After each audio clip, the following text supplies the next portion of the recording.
am a headphone jack purist myself, so I am kind of holding on to dear life to all of my devices that still have headphone jacks, Pixel 3 included.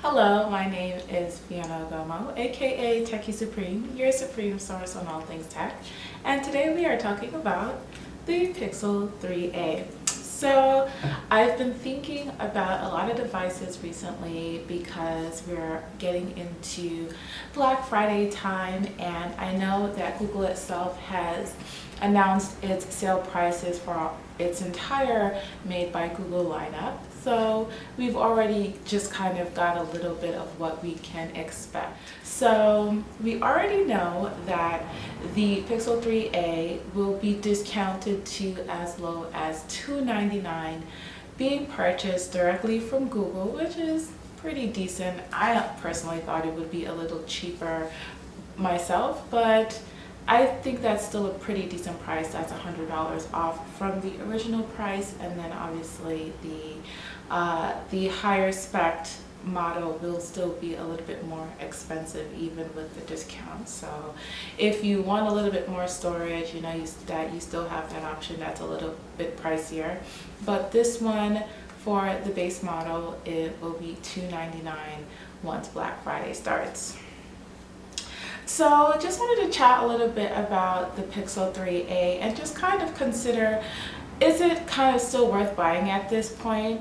This is a device that came out in the mid-year, and it was kind of a little bit of a curveball because Google has been on this premium flagship train for a little bit and kind of getting a little bit of complaint from consumers that in terms of design and things like that. And obviously we know that, pure Android is pure Android.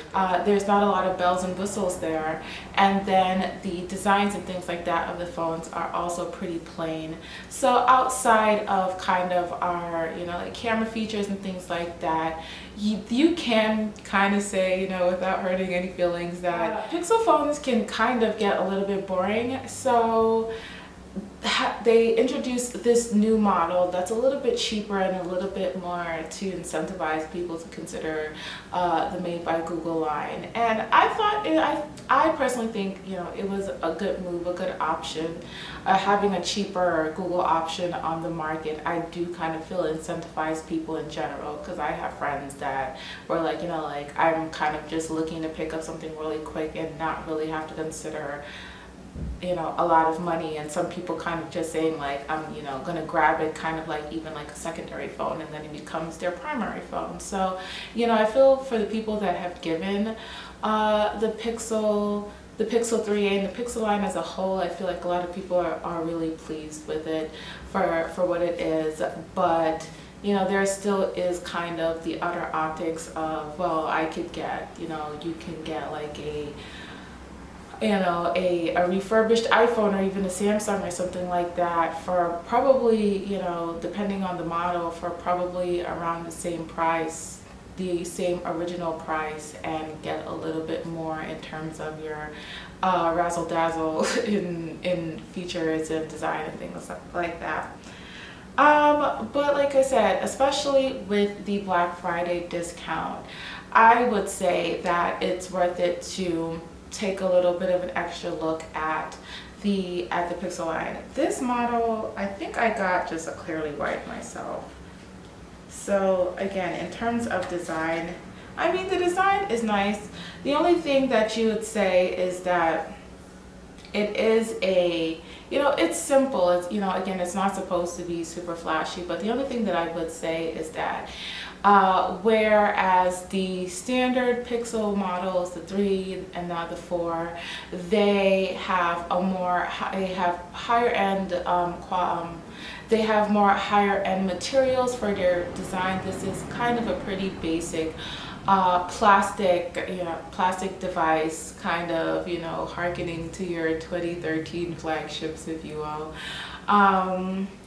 Again, in that sense, we get that. But again, to kind of bring the price down, you kind of understand why.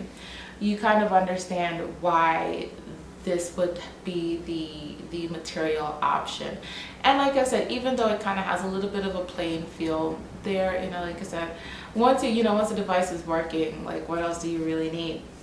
So I would say some pros about the Pixel 3a itself is it still has a headphone jack, and that was kind of like a big thing when it came out, where there were Google execs that were saying like, oh well, we're going to have the headphone jacks on the Pixel A line, and kind of to denote that that is kind of the lower end model, and then not having the headphone jack will now be a premium model, and that kind of ruffles some feathers. But hey, it is what it is. At least we have a headphone jack here. I was actually on the train the other day, and I think this is the first time I've actually seen it, like kind of like in the wild, like a person with, and it was an iPhone, with the dongle, the lightning to 3.5 millimeter dongle, and I was just like, oh my. I am a headphone jack purist myself, so I am kind of holding on to dear life to all of my devices that still have headphone jacks, Pixel 3 included. Another pro would be, you know, we've still got a pretty good camera on this. We're not necessarily getting to the Pixel 3, Pixel 4 top tier of camera, but it's still a pretty good camera. And because we are on the more updated Android timeline with these devices being pure Android, you're going to get the same updates that you're getting on the higher end devices at the same time. As soon as the latest Android software is out, it's going to have those updates.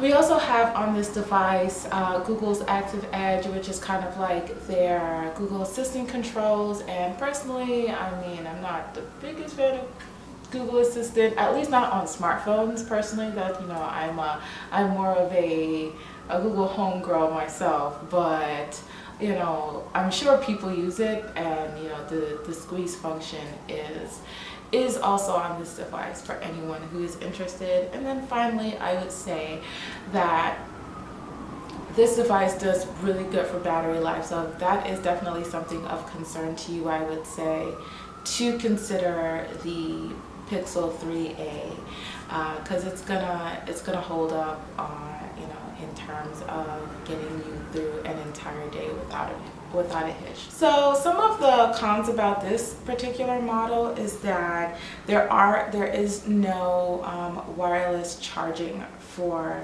the Pixel 3a. So Google does have their own wireless charger. Unfortunately, you're not going to be able to use it with this model.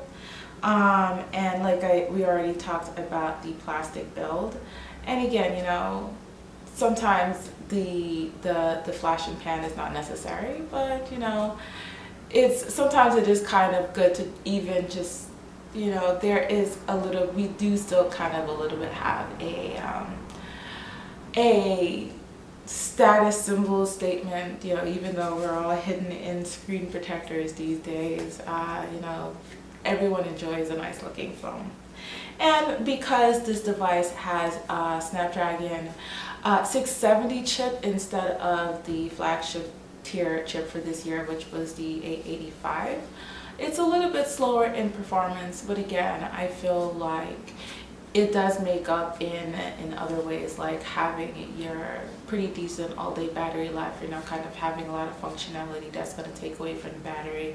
And in an everyday use, I feel like it's not necessarily that noticeable in the long run. So, you know, if you know, sometimes you don't need everything to be super duper fast. So you just kind of work with it as it is, and you know, that's pretty much it.